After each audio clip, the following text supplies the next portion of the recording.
Norte de California bien. Entonces, a la aire, pues yo pusimos ayudarnos y pues estamos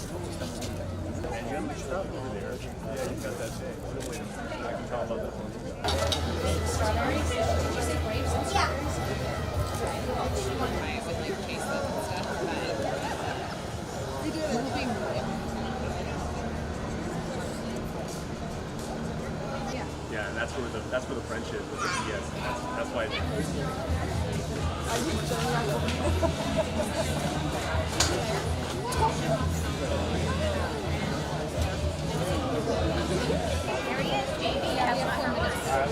Yeah, I'm all about it. I'm like,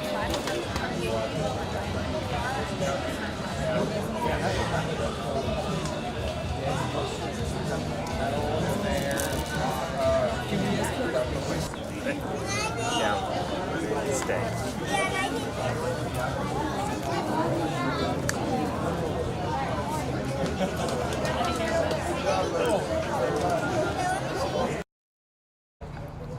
All right, sir, what's your name? Milton Neira. Okay, and what agency do you represent? I represent the Orange County Fire Authority. Okay, just give me a quick rundown on what's occurring today. What day the task force left? They're arriving in. Absolutely. 45 members. We're extremely excited. They've done an amazing job, obviously over 1,000 rescues, 2 dogs, 4 boats. It's the amount of work and expertise, obviously, and experience that they've gained is amazing. We're proud of them, obviously. We are happy that they're back.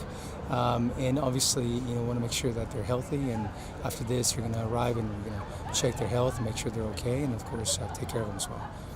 Okay, and emotion-wise, do you guys have support for them for, if they're affected by what occurred out there, what they saw? Absolutely. It's something that we deal with quite often in the sense that we have a cadre and a support We have psychology, of course. We have people that are going to be there. Their families are going to play an extremely important role at this point as well to make sure that they come back. They know we care about them, but they want to make sure that their families are okay as well. As you can probably imagine, they're tired, they're probably fatigued and hungry, so we want to make sure they're taken care of before anything else. And we want to spend time with them, but also we want to give them the freedom to go back right away, right? Okay, they need to, go spend time with their family. Okay. In case it is needed. You know, it's really important that people understand that in spite of the fact that we have great people that care about the community, and of course we all do, right? We want to encourage that everyone makes and creates an emergency plan, a family plan. Things like this happened often. It's a yearly thing for us in California. It could be an earthquake, it could be a tsunami perhaps, but you want to make sure you have a plan in place and care about the loved ones, have your outside contacts. We have people that have been displaced out of Houston that are now moving to other states within the nation. So we want to make sure that people are prepared and understand that although we're ready to respond, there's going to be a delay and it's going to take time. So we want to encourage everyone to please be ready and encourage us. Now, you can also visit OCFA.org, our website, and we have a list of things of what people can do to help them and their families, obviously, and help each other as a community. Obviously, you can count on us, but be ready for that. Do you have anything? There's 3 more hurricanes. One potentially going to hit the U.S. again on the east end.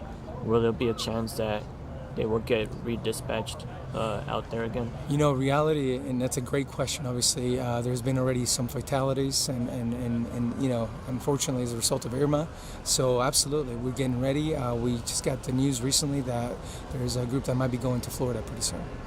Okay, yeah, so this team comes back, but there's another request that it's already in place, so we might actually have to go to Florida. Okay, and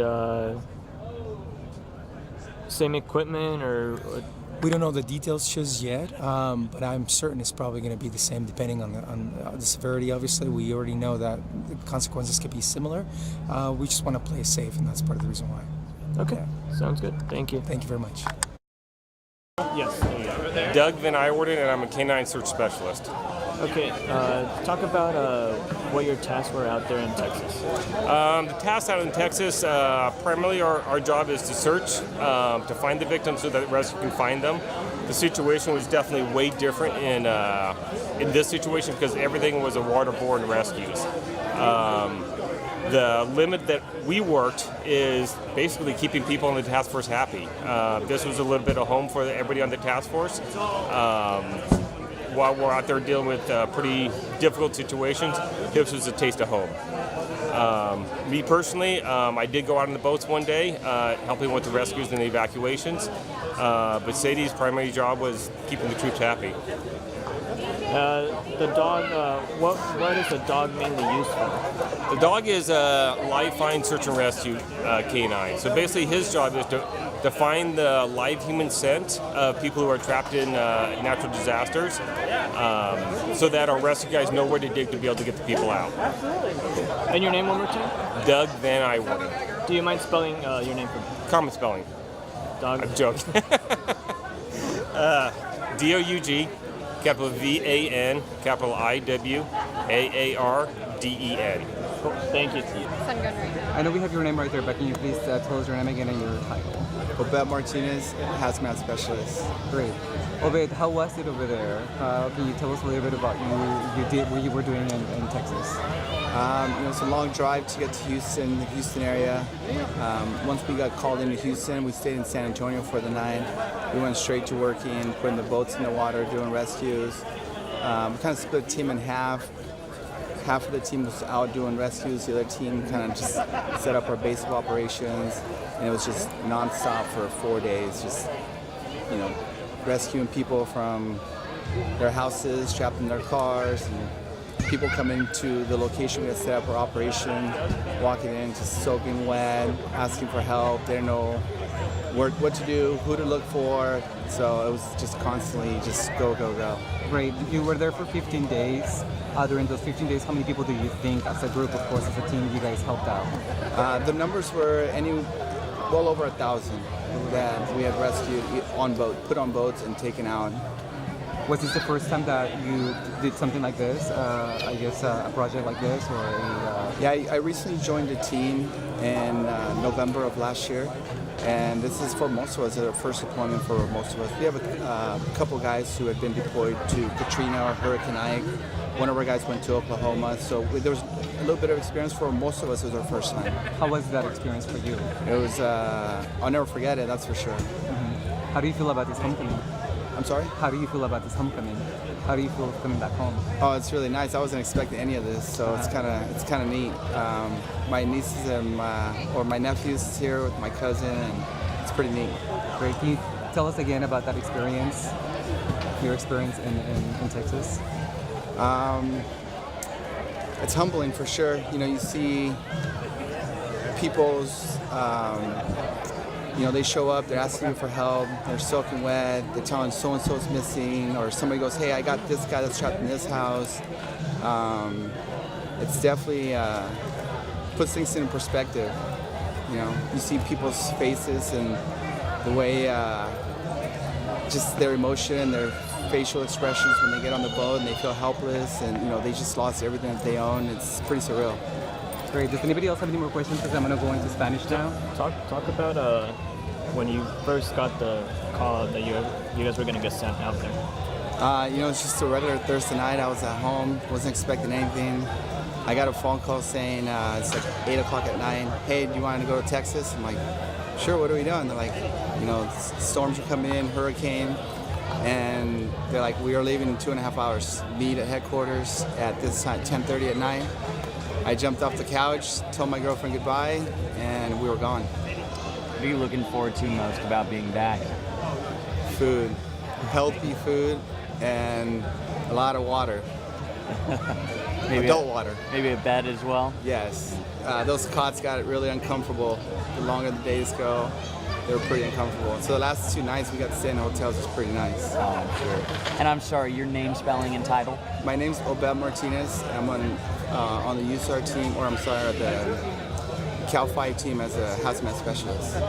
Can you just spell your first and last name so we can First name is Obed, O-B-E-T. Last name is Martinez, M-A-R-T-I-N-E-Z.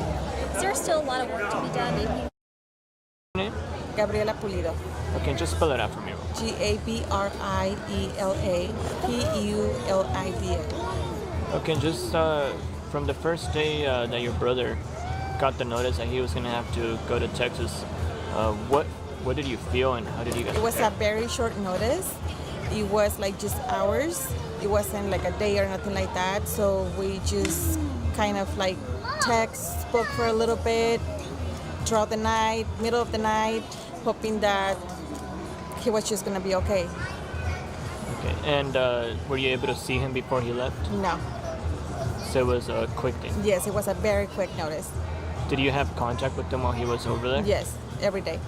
Every day.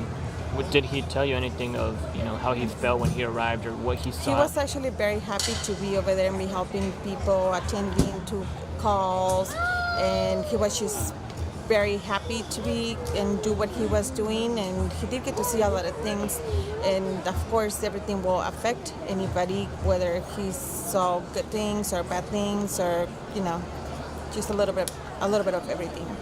How did are you guys preparing to help him get through this if it did affect him? Of course, yeah.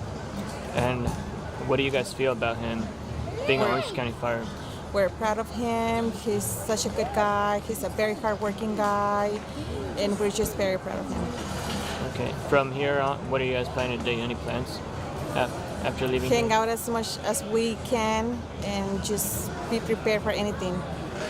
Okay. Help each other. And your name one more time. Gabriela Pulido. Thank you. You're welcome. ¿Quién departamento pertenece? Buenas tardes, mi nombre es Milton Neira, represento al Departamento de Bomberos aquí del Condado de Orange. Okay, y hable un poquito de lo que estás haciendo hoy y de las tragedias que posiblemente vienen. Claro que sí. Primero que nada estamos muy orgullosos, obviamente, de las personas, las 45 personas que fueron a Houston. Están cansados, han hecho mucho trabajo, un trabajo formidable. Vienen obviamente dos perros también que se dedicaron también en este caso, a ayudarnos a rastrear y a buscar a las personas. Entonces el equipo viene cansado, pero gracias a Dios no hubo ninguna emergencia grave y nadie falleció. Entonces para nosotros obviamente eso es un éxito. En los próximos huracanes sabemos perfectamente bien que también son fuertes, de una intensidad bastante fuerte, una velocidad, obviamente en los vientos bastante fuerte, que puede causar muchos problemas. Entonces estamos ya listos también para continuar y volver si es posible, o obviamente ayudar a otros estados también si es necesario. Okay. También yo sé que mucha de la ayuda está preparada de los Estados Unidos. También si tendrían que ir a México y pedirían ayuda, también estarían dispuestos a viajar para allá. Totalmente, no es la primera vez inclusive y lo seguiremos haciendo. Para nosotros lo más importante es la vida de las personas y claro que sí estamos dispuestos no solamente a nivel local, estatal, obviamente nacional, pero también internacional si la necesidad existe. Claro que sí. Okay. ¿Y su nombre otra vez y si lo puede deletrear? Deletrear. Sí, Milton Neira, Milton Neira. Okay, gracias. Un placer, gracias.